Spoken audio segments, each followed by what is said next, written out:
Men who brag about female conquests are usually sublimating their own homosexual tendencies, Dave. So I'm a dick smoker, huh? That's great coming from a pussy bumper and a fucked up shrink. I ought to bash your stupid fucking head in. Sit down.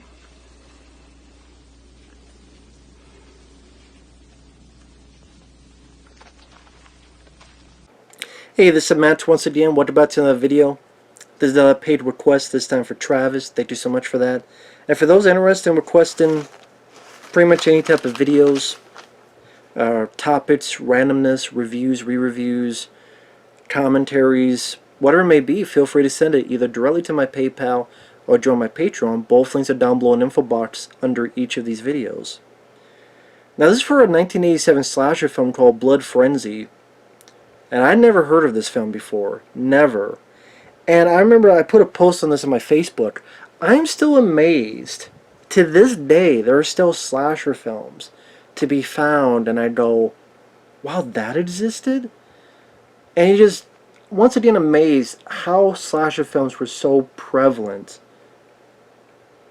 I mean, they've been going on for decades, of course, but especially in the 80s. Granted, this is more on the cheaper end, but with success of Halloween and other stuff, especially Friday the 13th, it really was a thing that almost every week a slasher film came out.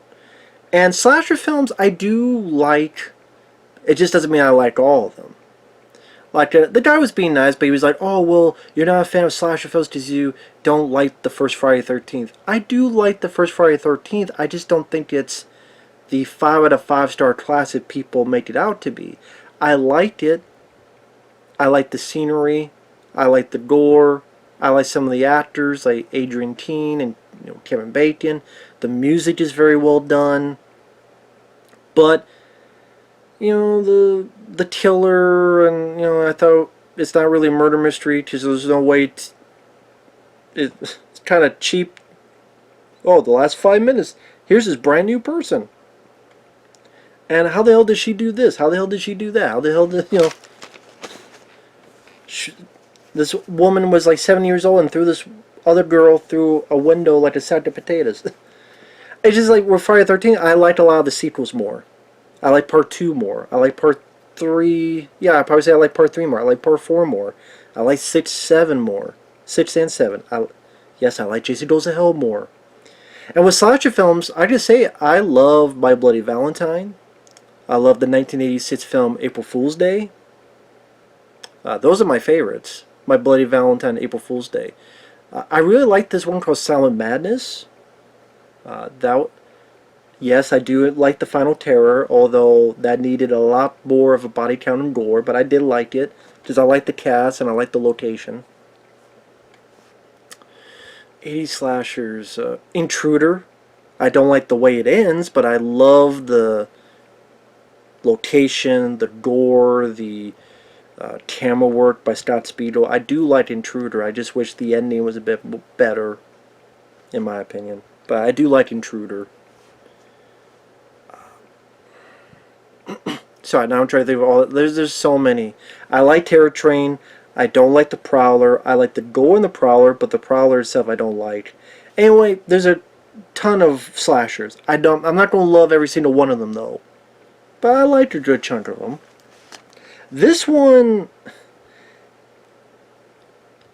it's not a good one, but it's kind of an enjoyable one. So overall, I didn't mind it. Because I think the beginning is that old school 80s way to begin a film that kind of is nostalgic and has some decent gore. And then as we get to know our characters, the acting is not A quality, but they have such over-the-top personalities that are kind of fun to watch. And the ending is a hoot. I'll say that. The middle, though, is pretty slow, and that and some of the kills I think could have been a lot more creative. There's a lot of throat slits in this. I'm like, can you change it up a bit than just throat slits? But this is the ending, like the beginning and ending is fun. And the middle, despite some little moments here and there, is a bit of a slog to sit through. But yeah, you know what? It's not, like I say, it's not a good film, but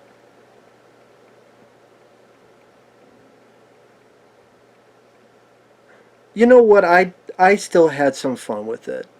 And overall, I still would say I enjoyed it enough to be like, if you're a hardcore slasher fan, it's worth a look.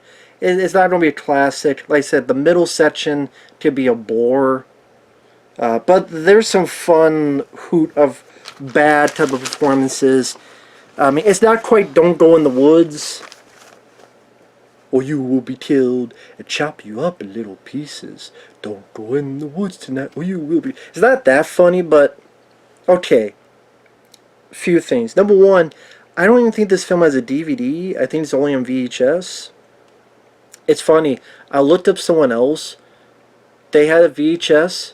And it's funny. It's one of those VHS you open up and it has pictures in it. Like, can you guess who's doing it? And I'm like, yeah, because you show of the pictures someone holding a knife killing someone.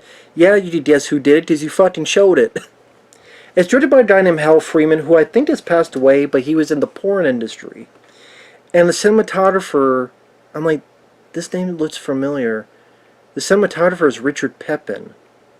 The P in PM Entertainment. Yes, before him and Murray did PM Entertainment, which did a lot of fun action films. They kind of took over the mantle over after Cannon Films. Like Cannon Films in the 80s, PM Entertainment were in the 90s. The PM Entertainment was a cinematographer before it with this movie. Although, I mean, the shots are pretty much... Maybe you knew he wasn't a cinematographer after this. That's why he's like, ah, fuck this. I'm going to do some action films, produce them, maybe direct some. But what's interesting about the movie is, number one, it's not about teens. It's about adults. So that made it a bit different, that it's about adult characters in the situation. And it's about a group of people that are messed up in the head. And you have this female doctor, Barbara, taking these individuals for what the confrontational therapy, which I never heard that term, a trip. And of the patients, because they're in this like Winnebago RV, you have a fashion model who's a lesbian, and it's played by Lisa Loring, Wednesday from the Addams Family TV show. I'm like, okay. Because I guess she went, after the Addams Family, like into the 70s, 80s, she went into porn. Kind of like the kid who did that, what was that Richard Pryor film? The Toy? The little kid in that, when he was in his 20s and stuff, he went into porn. So yeah, she went into porn, so knew Hal Freeman, this from the porn industry. And she got on this as, you know, this really bitchy lesbian. You have a Vietnam vet that, although again his attitude's not the best, I actually kind of liked him. And it was Tony Montero, who's a Vietnam vet who his buddies died and he blames himself that he didn't save them. Like I said, I didn't mind him. I did not mind him. And Lisa Loring, she is a hoot. She's bad, but she's fun in like an over-the-top way. Like I'm laughing at her. Like, that's one of those. It's not quite Eric Freeman from Silent Night, Deadly Night 2, but it's. If you like over-the-top performances, especially in the third act, I think you'll have fun with her. You have a drunk, which he's kind of funny. Pretty laughable drunk. A girl named Jean who hates being touched. This complete dickhead who just pisses people off.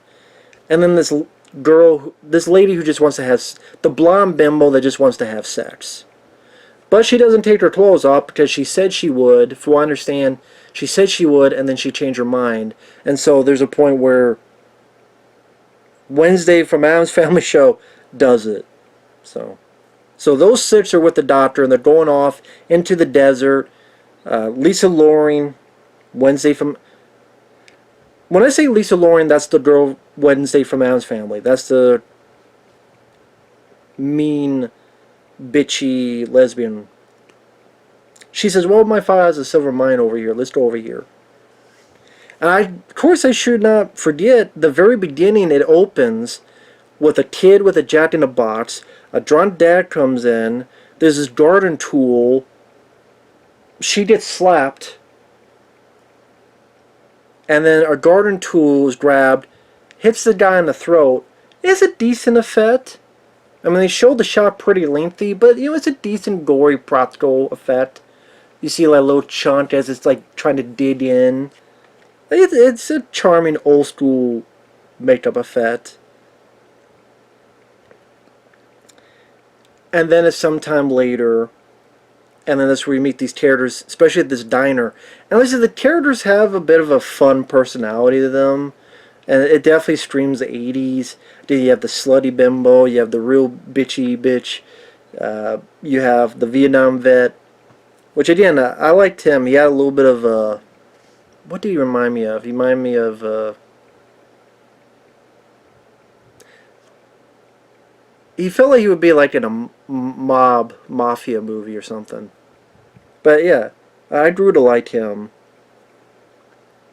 It felt a bit different. There was adults in the situation. It was adult slasher film, not just teens.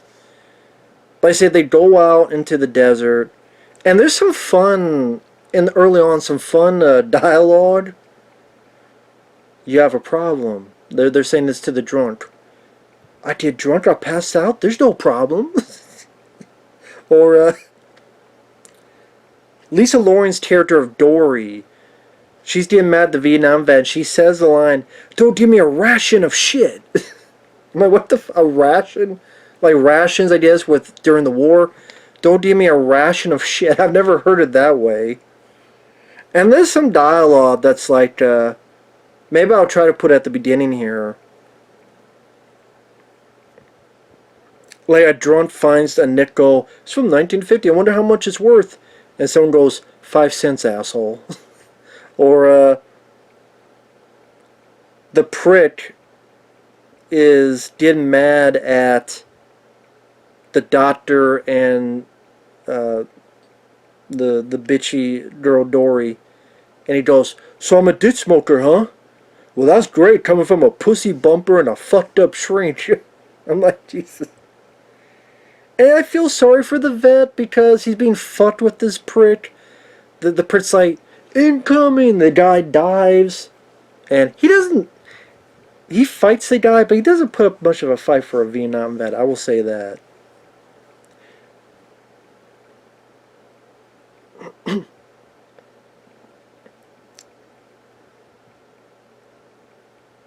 And again, people start dying, get some decent throat slits. And from what I understand, this was shot in 12 days for like $100,000. Look up some info on this. But when it gets in the middle, and they find someone that's been killed, and like, yeah, let's get the fuck out of here. Well, we can't drive away. There's something wrong with it, of course. Someone tampered with it. And they decide to split up. And they're 2, 2, and 2. Because there's 6 left now, including the doctor. And right, they don't know who the killer is, or if it's any of them. It's someone else out there. But they split up. And then they just, a lot of meandering. Meander over here, meander over there. The drunk, like, almost immediately is ready to pass out. Meander over here.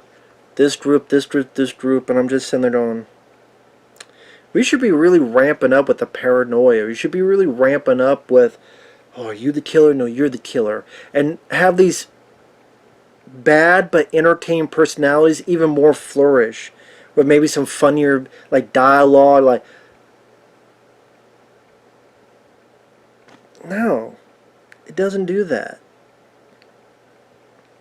Or they go somewhere and they hide out and they try to call a cop, but then the killer kills the cop and they're in a motel and the killer kills the motel people and they find out what the fuck's going on. Like, really rampant. No, it's not the case, though. And when you have a couple kills and the first 3 kills are throat slits, the beginning, I'm like, come on. Are there more variety than just throat slits? Like, each of these kills should be different. Have the throat slit at the beginning, then have the second kill be something different. Then have the third kill be something different. Like, that's not just with the gore, but if people going in for gore, it's variety. That people like variety. And again, 3 in a row throat slits is okay the third time. And they look less and less well done. Like, the first throat slit looked the best. The second one looks okay. The third one, which is in this cave, in the mine, it didn't look much. I'm like, why does it seem like getting worse and worse with these effects? And there's not much visual flair to the filmmaking. It's not like you get POV shots or good camera angles or there's really nothing to do with the visual. Like, you looked at Just Before Dawn. The music by Brad Fiedel, who did music later on for The Terminator, that music was really creepy, and it did a nice job setting up the scenery. And you have certain films that, you have the villain's out here in the shadows, you can't see it, but the sun is shining behind them. Or maybe, like, you have 2 characters talking, and just have a figure, like, way back here, tiny, and they don't see it, but we see it. Like, that would be cool. Like, if they're talking, and then you have, like, I'm trying to find a... Okay. Like, let's see, I'm talking... Well, actually, that would be blot. Because I have the... I keep the... I got the poster over here. But so, let's say someone's talking, and then you have, like, a figure come from the back, and it's in the distance right here. I'm wondering, who the fuck is that? You maybe even have the camera zoom in on that, or even if it's a little bit closer, and have, like, the music be creepy and atmospheric. Nah, there's really nothing of that being done. The closer the music is either a bit of a little bit guitar work at the beginning, the end. Once in a while, some people seem like they hear, like, a Jack in the Box jingle, which is part of it. Maybe that's, like, the best they do. To get more into spoilers, like I said, the drunk dad dies, and then about 30 minutes in, the prick gets his throat slit. Then they split up, and that feels like it takes forever. They're meandering. That's the worst part of the movie. It's just very boring. You can honestly just fast forward through it until you get to a cave. Then the girl that doesn't like to be touched, she gets cut. And I don't know. Didn't look much. Then the drunk guy was with her. Was going on, finds a Jack in the Box, and he gets stabbed in the back. But you don't see the knife go in the back. But it's kind of funny with the guy's reaction and the Jack in the Box, but later, for some reason, he's doing some of his tongue, like when he gets stabbed, like. And then later, this is when the movie starts picking up a bit more. This is when the movie starts winning me back a bit more. Like, the movie is fun if you're enjoying the over-the-top, goofy characters and bits of the gore and stuff. And this is when the movie started to get back, because the guy shows up and he's cut up and they put all this blood and makeup on him, but he's holding the Jack in the Box and he, like, won't let go. Like, this is a laughable slasher film, I would say, for me at least. Just the boringness, the middle is too boring, and some more variety of kills would be appreciated. But that's when it starts getting in, where the Vietnam vet says a line like, because the doctor recognizes the Jack in the Box, he goes, oh, it's a guy named Lonnie back in the day, blah blah blah blah. He was centered on Jack in the Boxes like this, and the Vietnam vet Rick, he says a line, well, there can't be too many Jack in the Box killers running around. I'm like, oh, there can't be. But when I think Jack in the Box kills, now I'm thinking of like the fast food place, Jack in the Box. That'd be a different movie.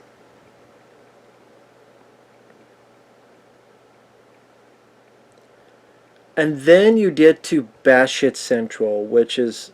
This is what made me go, okay, this was kind of fun. It's not favorites of slashers, but this was kind of fun. You find out who the killer is. It's Dory.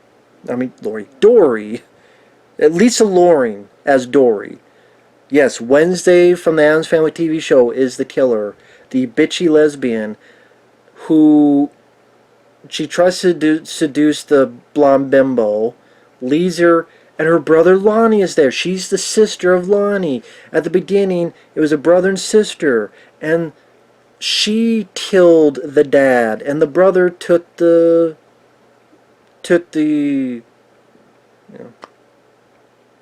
he took the blame. And so Lonnie's like, blah, blah, blah.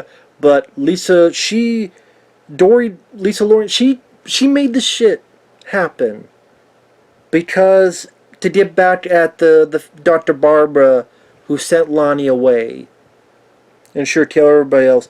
And Lisa Loring is batshit insane in this. She is batshit. She is batshit. And she's funny in a bad way. I was laughing at this. And I'll say, for my cup of tea, it didn't pull any bullshit where it was a sequel bait ending, or it was a downbeat ending, or the killers got away.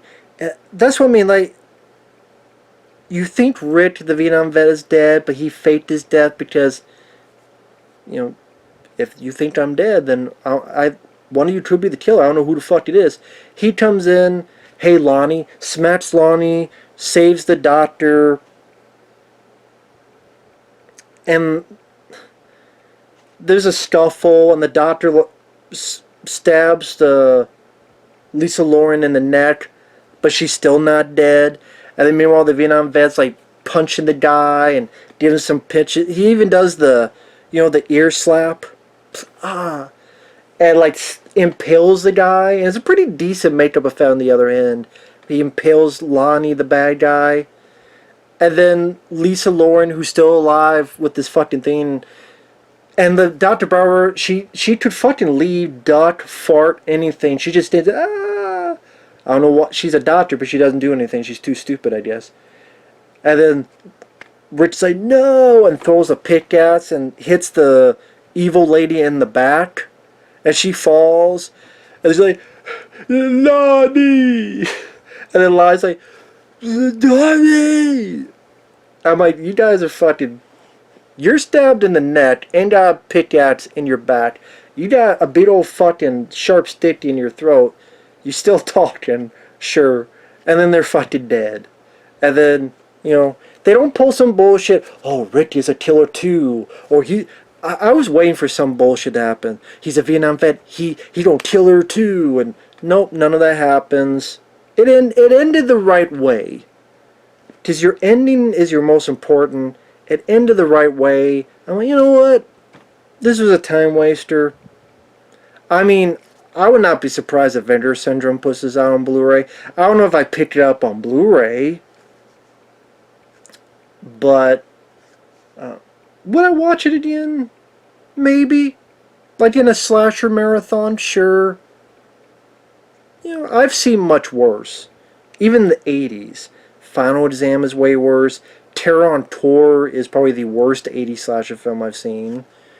What was that one? Blood Harvest? With Adam Ant? I did not like that film. Demented, I guess is not a slasher, but Revenge? I don't even know what the fuck you call it, Demented. It's better than Demented. It's better than a lot of that shit, so...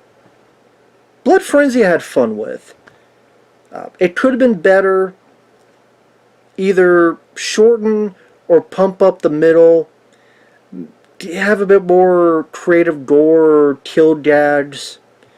Do something a bit more with the direction.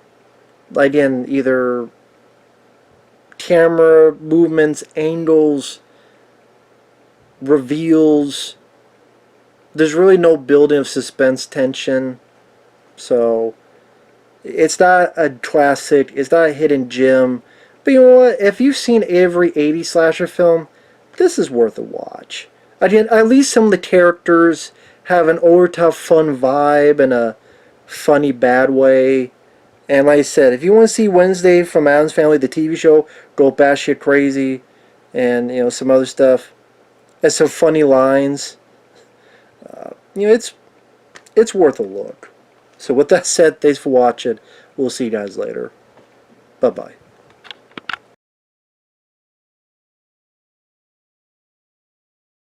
Your father was wrong to send him there. I thought he was kind, sweet, so unlike his father. A vicious, evil man. He beat his children. He did vile things to them, both of them. Oh, Lonnie loves me. He'd do anything for me. Listen to me. Listen to me. Don't listen to me, please. Your father was so smug. Congenitally insane, he said. A pathological maniac who killed in a blood frenzy.